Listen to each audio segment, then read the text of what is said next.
Hey, welcome everybody. I am here with our special guest today, Chad from Pastries by Chad. How are you? Hey guys, thanks for having me, John. I'm doing good. Yeah, Doing good. thanks for taking time. I know you are on a busy schedule, and we're going to get to why that is later. But Yeah. you've been on the run. I've been running, man. I've been baking. I've been running. I feel like I'm a sprinter right now. Yeah, and just a little teaser that you've been running from Ireland to back here, or no? Yeah, kind of running, Not running, just really flying. running, but flying. Yeah, yeah, kind of, all over the place. So, going to Ireland, coming back here, just kind of running all over, the state, talking to a bunch of, fun people. Cool. Well, hey, before we get to that and the kind of the big gig here, what about Pastries by Chad in this holiday season? What things can we expect coming from the kitchen back there? Pastries by Chad. So lots of sweet things you can expect. So, oh gosh, I just finalized the Christmas menu. Oh gosh, like 2 days ago, I want to say. So a lot of fun stuff. So we're gonna have, of course, like sweet stuff. So we'll have our pies. We'll have like our breakfast boxes. And then this year for Christmas, I'm doing a lot of savory things. So we'll have like a lot of shareable savory items. So like large quiches, Okay. some like pull apart savory breads, just like some fun stuff that Good I've variety. done before. Exactly, a good All variety to kind of get back to some of my savory roots as well and kind of incorporate that into the menu. Good. So I'm excited. What about for the kind of regular plain people like me? Can I still go in and get a donut? Oh yeah. Long John? Oh yeah, absolutely. Yep. All yep. right. So you can still, of course, if you if you like, the donuts or even a Danish or croissant or something like that, you can pre-order those. Okay. You could stop in, and pick them up the day of. We will, of course, still have all of our normal retail stuff. So this is just above and beyond what, Gotcha. The special stuff. Exactly, the special Okay. stuff. Exactly. Okay, good. How long have you been in Elkhorn now? I was trying to think. My guess is 3 years, or is it more than that? Oh gosh, it's already 2025. 4 years. 4 years now. 4 years, All right. yeah, since we came to Elkhorn June 2021. Okay, because I knew when I knew we were going to talk, I thought, how long has it been? And then I remembered the first day you opened. Yeah. And kind of that whole first weekend, there were lines up and down the sidewalk of North Wisconsin. Oh yeah, that was wild. That was wild. So that was a wild time too, because we didn't stop like our wholesale business throughout the whole move. So we moved out of Turtle Lake Tap and Grill, and then we're moving into the space we are in now. And then I think we moved on like a Thursday, and then we had stuff going out on Friday. So we got everything kind of moved in Thursday night. And then,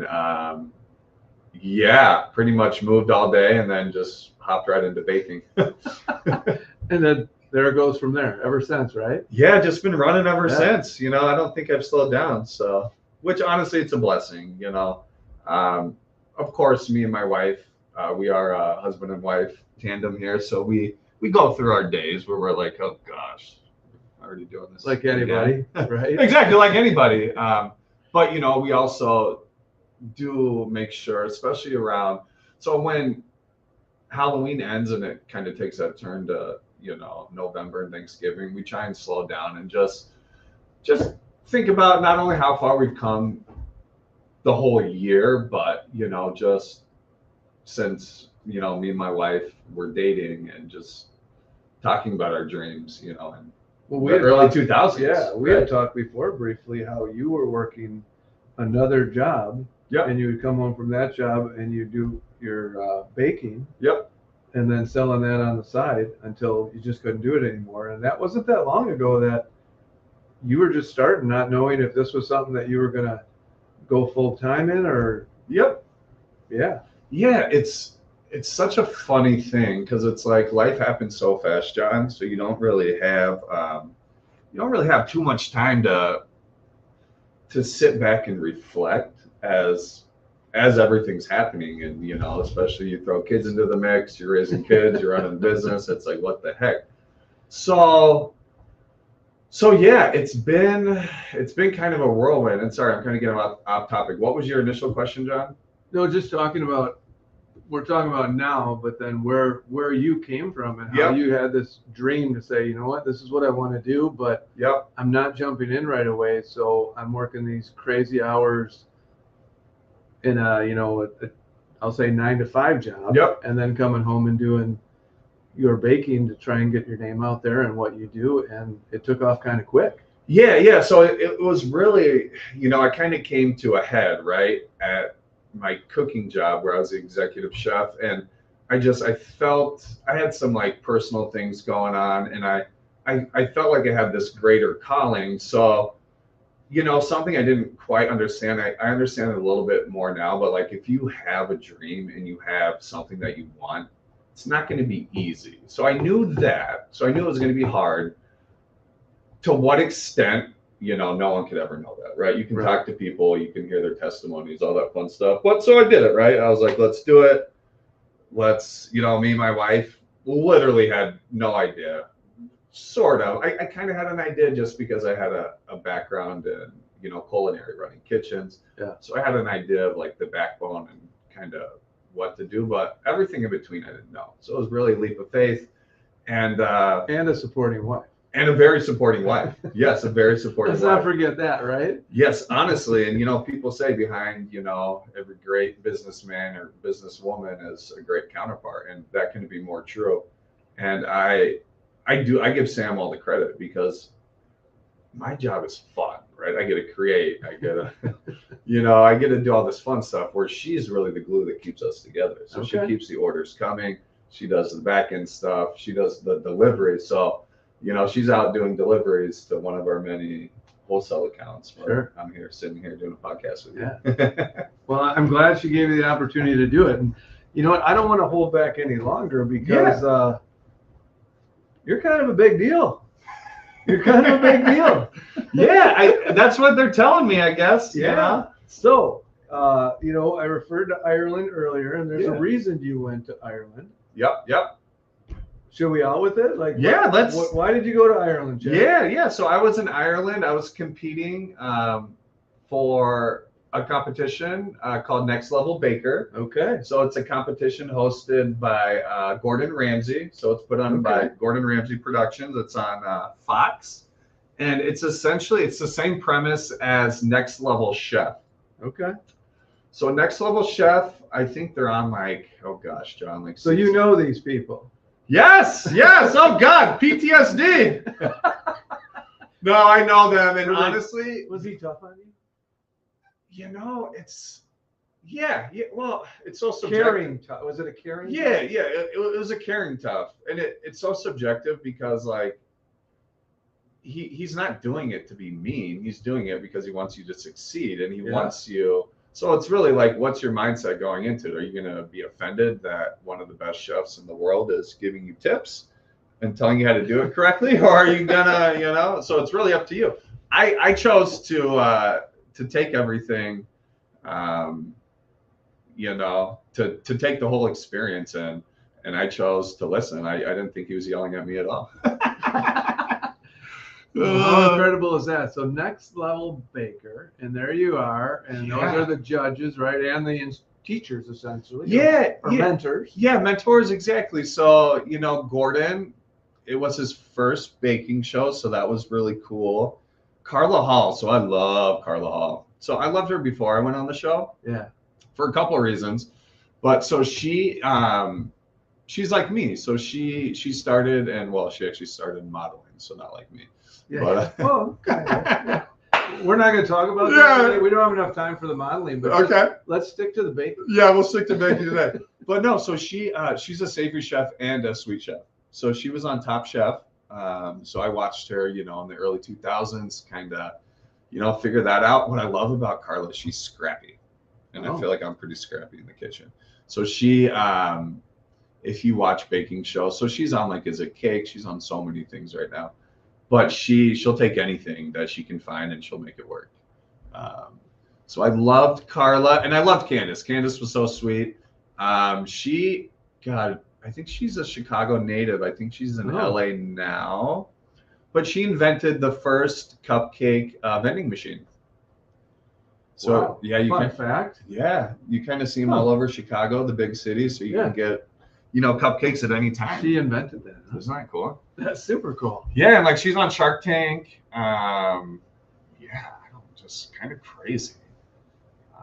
Well, how great is that? Even in their presence. All right. Are you ready for the next one here? I think so. Because I'm kind of surprising you with these. I didn't really check with you before I did this. No, that's fine. I love surprises. Hey, who's the guy in the front? Who's that big ugly guy right there? That's me. There's proof that you were on the Next Level Baker. That's me. And I think, guys, this was the initial announcement when we first walked out. So this was the first time we saw the set, the first time we saw the judges. So does the green apron mean you were on the green team, the red team was behind you? Is that what that is, or no? So actually the color of the aprons actually coordinates to what kind of baker you are. So the premise of the show is you're grouped into, so next level chef, you're competing in teams. Next level baker, you're competing individually. So it's grouped. There's 4 professional chefs. So I was one of the pro chefs wearing a green apron. The chefs in the red apron, they were at-home chefs. Okay. So, and then you can kind of see the lady in the back of the lady in the red apron. She's wearing a blue one. So that's the social media chefs. So we have professional chefs, at-home chefs, and social media chefs. Okay. I did not know that, but that's good to know. Yeah. Because when we watched that show, the first show on December 4th. December 4th, yeah. 8 p.m. Central Time, is that right? 8 p.m. Central, yep, exactly. And we're doing a watch on Fox, yep. And if you miss it, you can next day Hulu. Okay. Streaming next day on Hulu. So. All right. Well, here, you know what? How about this one? I got the next one for you here. Oh my gosh. Yep. So this is super cool. So I want to talk about the contestants. Okay. So that's Aubrey all the way on the left. Okay. Super sweet. So she's from Baltimore. So she's the executive pastry chef at, she just switched jobs. She was at some fancy hotel. She's going to kill me. I can't remember. She just changed jobs though. And then right next to her is Maritzka. So Maritzka, her and her husband own a bakery in Texas. Okay. So she's actually a 2-time James Beard Award winner and super talented. And then, of course, me, big goofy guy. And then next to me is Winston. So Winston's from Jamaica. He is phenomenal. So he's a pastry instructor and a savory chef instructor. And he's kind of really into indigenous cooking, super talented. And then Michael right next to him, he's actually a very talented painter. So he's from Buffalo, New York. And when I say talented painter, will blow you away. It's phenomenal. So what's really funny is Michael jokes, he would joke the whole time we were there. I don't even know why I'm here. I'm not even a baker. I'm a painter. Yeah, he's like, when are we going to start painting? So he's really funny. So Michael, he cracked me up the whole time. But yeah, just really sweet people. But so this scene right here, so this was the very, God, I don't know if I can tell you which episode this is, but basically we're figuring out which kitchen we're gonna be competing on in the very first competition. So you can see we got the middle kitchen, which. So this is the best of the best here. I mean, this is you're amongst and part of and one of high-level bakers. Yeah, it's incredible, John. Chad, you're the real deal. Thanks. And just to be looking at this and kind of talk about it, the whole process, hundreds of thousands of people applied, and just the whole process, it goes from hundreds of thousands to thousands to hundreds to 100 to 14. And then even the 14 chefs that flew out to Ireland, you still weren't guaranteed to get on the show. You still had to audition. So 14 flew out to Ireland, only 12 made it on the show. Whoa. So you still weren't guaranteed. So does this create, I would guess, tell me if I'm wrong, this creates a network of contacts that you have that you guys are probably, as time goes on and you're all back home, calling each other to go, hey, you were telling me about this recipe, or you were telling me about doing this, or someone calling you going, hey, Chad, you know what? You make a great whatever it might be. Yes. So I would say, that almost just as important as, getting on the show and competing is the relationships you make when you're out there, right? So, the social media chefs, not only are they super talented bakers, but, the following that they have on social media, like millions of followers, right? Yeah. So that, in a sense, to like help scale and get your name out there is phenomenal, but also, like you said, like having those contacts. So we're all in a big group chat. So it honestly, it goes off nonstop. Some days I just don't respond to it because it's too much, because you got 12 people that are very passionate, huge personalities, just yapping all day, right? So it's super cool because, yes, I do utilize because everyone has their specialties too, right? So, if I have a question, whatever it is, I can kind of just, shoot that to the group and they'll kind of answer at their leisure. Or even, because even being a creative artist and, being in this industry, I do have brain farts, Sure. I'm not always creative. So having 12 or 11 other creative people to be like, hey, what do you think about this? Is. And you mentioned it, I didn't think about it, but the social media people, I'm sure, have a lot to share about marketing and marketing tips. They go, hey, try this, do this. Yep. Right? Yep. So not only that, but also, the people, because there was only, I think, two other people who owned a bakery. Okay. But one has been in business for 15 years. She's younger than me, which is incredible. So asking her like where she gets her boxes, because her boxes are so cute and custom, and because, so the thing is like, so then she opened up a door for boxes that I can get dirt cheap that are 10 times better than the ones I get now that are a fraction of the cost, right? Where before, so it's just, again, it's all the connections, right? Yeah. And it's all these connections that I've been building ever since I got into this industry that, this isn't the end, this isn't the head, this is just another step to wherever this journey is taking us. Well, I think we were around here, we knew you were good, and now everybody's going to know you're good, and now everybody's going to know where you are. Yeah. And share our little secret in Elkhorn and Walworth County and surrounding area that, hey, we have Pastries by Chip. I know. We have some of the best stuff around. Yeah. And that's neat. That's neat that everyone else is going to know now. The secret's out, and who knows?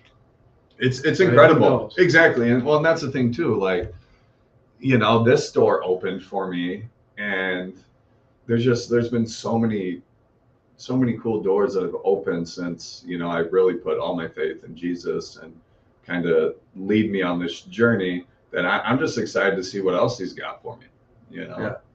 Because well, you've worked hard. You've worked hard. You're a personable guy. You're a fun guy to be around. Thanks. Thanks. Yeah, it's fun talking to you. And it is. It's hard work, but it's fun work, like I get caught up sometimes, coming home from a 18-hour day, and I'm tired, but it's like I feel accomplished and I feel like I'm working. This whole thing was like a nod, like you are doing the right thing, because being in business, it's a roller coaster ride. You go through the thoughts like, am I doing this for the right reasons? Am I doing this for selfish reasons? Because me being in the industry for so long, I've always had this thought process that this never worked out. Like, we're going to be fine, because I can literally go back to a savory kitchen. Sure. My options are pretty, I feel like unlimited. Is that arrogant? I don't think so. I think because I've worked very hard to be able to do that. Sure. You develop skills that are marketable, and someone would go, hey, come by me. Exactly. Right. Exactly. And it's, it's everything. It's like when you move on for a job, you don't burn the bridge. So you always have that in your back pocket. Right. So yeah, it's all these like intentional things I've done that I have a moment now to kind of look back and kind of analyze, ooh, I didn't know it at the time, but I was doing this because God was planning this for me, right? Right. So I don't know, it's cool to think about and talk about, but it's still just something I'm discovering more and more each day as it unfolds. Well, you should be super proud of yourself. I'm very proud of myself. Hard work and all you do and all you provide for all of us in Elkhorn. And yeah, it's easy to do business with good people. Thank you. And that's why it's easy to do business with you. Thank you. So I appreciate that. Hey, we're getting to the end of the time. I wanted to make one more announcement. Maybe you want to let everybody know. So Pastries by Chad is open through December here, Tuesday through. Yes, Tuesday through Saturdays. We are open 7 to 2. So I am working on, I'm sure everyone knows crumble cookies out there. So I'm working on, so nothing against crumble cookies. I think they do a great job. They're very sweet. Okay. So I'm working on a chef's collection of cookies that we're going to start shipping. Oh. So it's going to be similar concept to crumble. So it's going to be every month there'll be 6 different cookies that can ship nationally. So and they're going to be themed, right? So this month it's all going to be Christmas themed. I have a handful of cookies that are favorites of the mentors from Next Level Baker. So you'll have like Gordon's favorite cookie flavor profile, Carla's, Candace, and then just some other fun ones. So yeah, we have that coming out, and then the Christmas menu that we kind of talked about earlier. But yeah, we're open 7 to 2. And honestly, if you want to come in and if you don't even want to buy anything, if you just want to talk to me about pastries, I'm like a sports guy. People who love talking sports, I love talking pastries. Come on in, stop in, talk pastries at Chad. That's right, baby. Buy something while you're there. Come on, come on. All right. Well, hey, we're gonna wrap this up here a little bit, and I just again want to hit Next Level Baker this Thursday, December 4th, 8 p.m. on Fox. It's the first of the series, right? This is a kickoff first. First of the series, yep. And then we are doing a free watch party at the Lake Geneva House of Music. Nice. Doors open at 5 p.m. December 4th, this Thursday. We're gonna do. There'll be food there. They sell food. There'll be bar. We'll have complimentary desserts. We'll have like a Q&A. It's just gonna be really fun. There'll be a lot of people out there. There you go. Fun thing to do. Exactly. Watch it with a whole bunch of people, and I don't know what happens, and nobody else does, but you do. I do. We're excited to watch and see how this goes. So yeah, thank you guys again, and thank you, Chad. Yes. Keep being you. We love it. Oh,